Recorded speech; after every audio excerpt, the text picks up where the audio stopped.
Sponge হবে। এবার কত পিস আছে কি জানি বলতে পারছি না।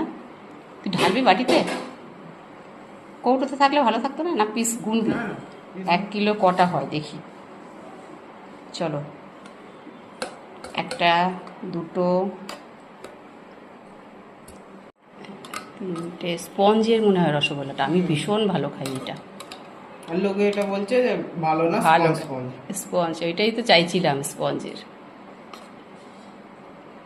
ক পিস হয় 1 এখানে তো কিলোতে? কত বড় বড় স্পঞ্জ, আর যেসব ছোট ছোট থাকে স্পঞ্জ। এই শিরাটাও বেশ ভালো, পাতলা একদম। শিরাটা কাজে লাগানো যাবে রে, চাটনি খেতে পারবো রে। ক পিস গুনেছিস? না, হ্যাঁ, শুভকে ফোনে পাঠাবি এগুলো।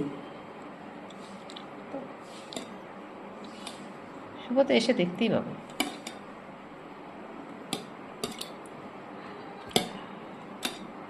ক পিস হলো? সাদা ধরতে 1 2 3 4 5 6 7 8 9 10 11 12। বেশি। 1 2 3 4 5 6 7 8 9 10 11 12 13 14। 14 পিস 1 কিলোতে 14 পিস হয়েছে। তাহলে এবার হিসাব করে দেখো তোমরা।